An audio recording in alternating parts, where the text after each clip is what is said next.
Hello everyone. In this class, we'll try to learn about artificial respiration.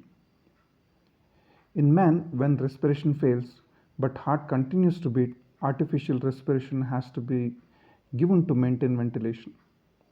The purpose of artificial respiration are by ventilating the vitality of the heart and brain are maintained. It is also going to stimulate the respiratory center by alternate inflation and deflation of the lung reflexly. Indications of artificial respiration are when the person is drowned, there is electric shock, carbon monoxide poisoning. It could be because of overdose of drugs which causes depression of the respiratory center and obstruction to the respiratory passages. Before starting artificial respiration, airways must be cleared off. That is any obstruction because of the mucus, omitus or the falling back of the tongue. The artificial respiration method can be manual or instrumental. The manual methods. The first one is Schafer's method, where the position of the subject is prone. A small pillow is placed underneath the chest and epigastrium. The head is turned to the one side. The arms are abducted and elbows are flexed. Hands are kept on one over the above below the head.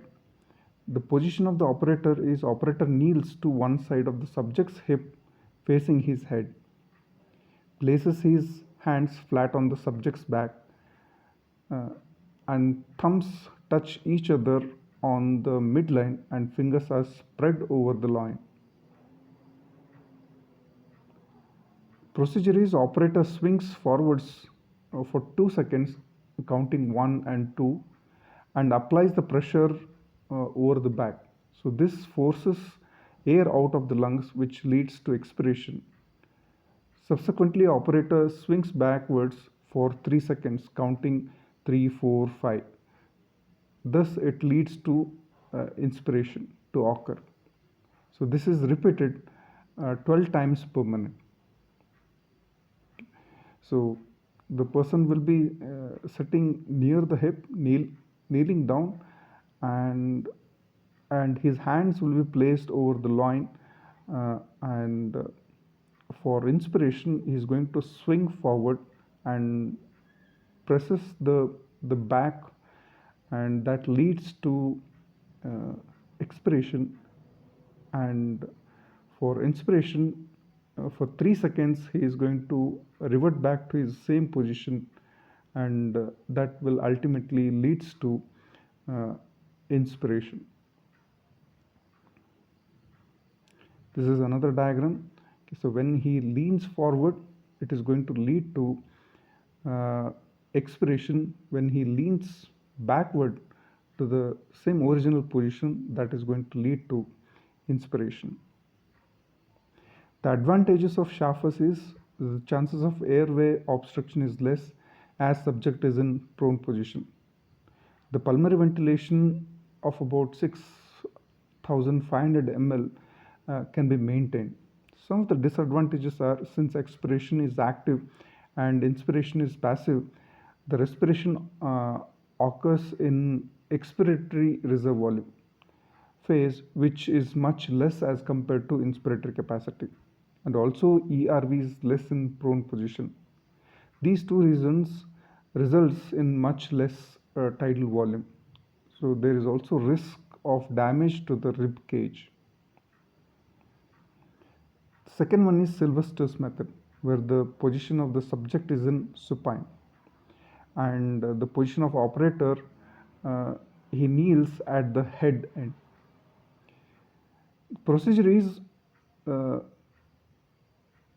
the operator holds the two arms of the subject and raises the hands above the head, so which is going to lead to respiration, then folds the hands back upon the chest and simultaneously compressing the chest wall at the same time, so which leads to expiration.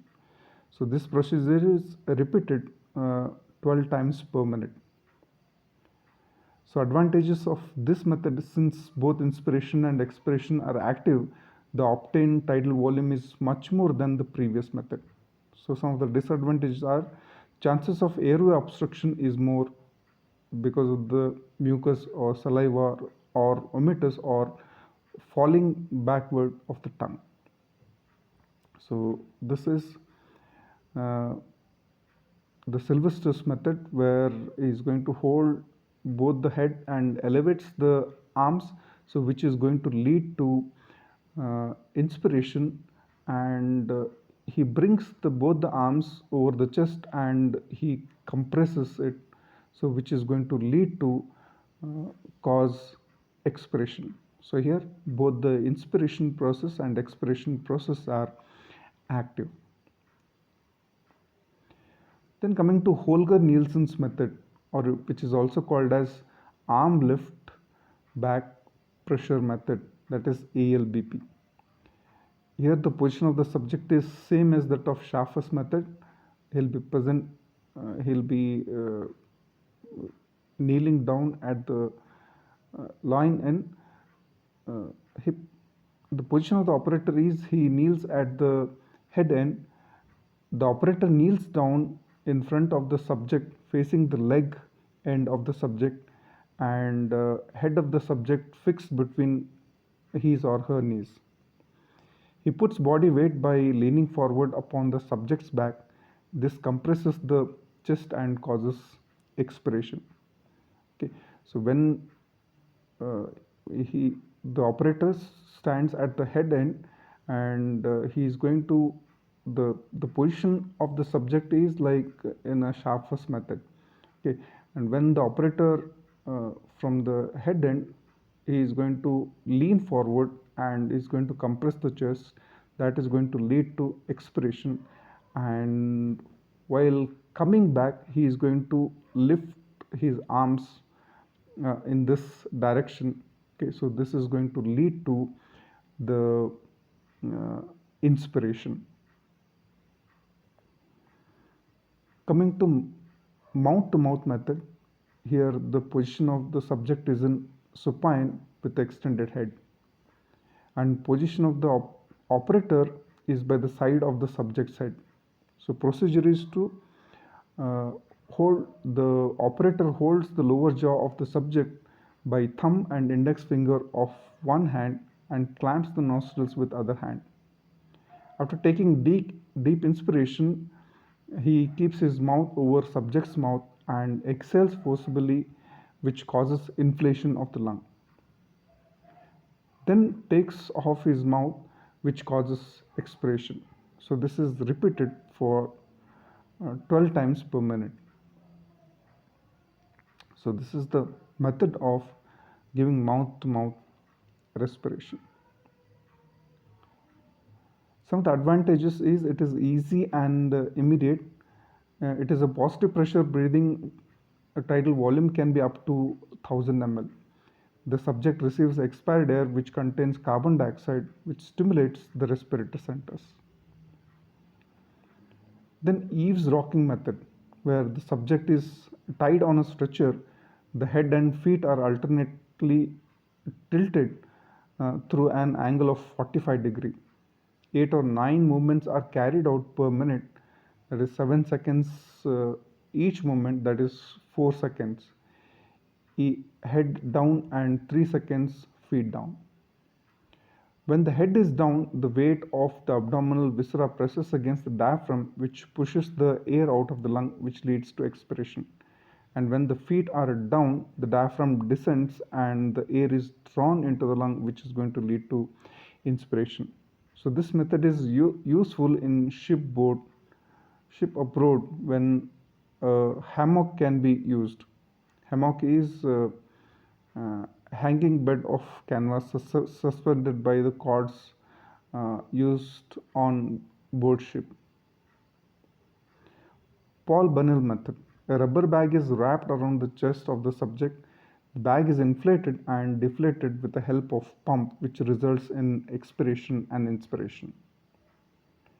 Then instrumental methods or mechanical methods. The first one is negative pressure breathing, which is also called as drinker's method. Subject is placed in airtight chamber with head out of the cabinet. The pressure around the body is increased and decreased with the help of pump, which results in expiration and inspiration. Whenever artificial respiration has to be given for a long period, this method is useful.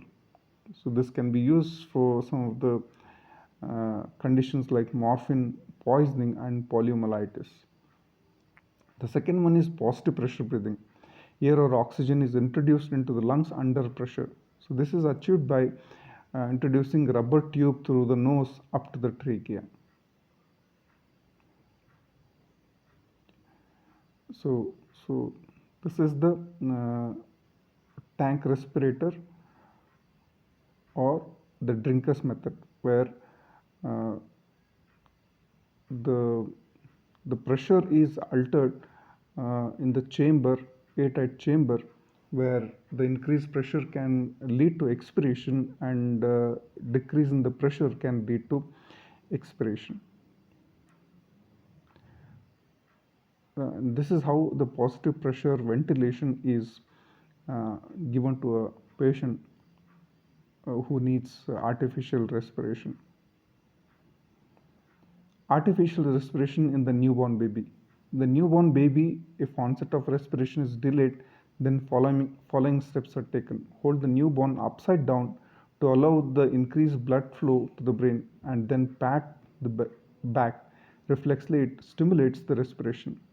Alternatively, put warm or cold water on the child. And also, you can give mouth to mouth breathing. So these are some of the methods of artificial respiration. Thanks for watching.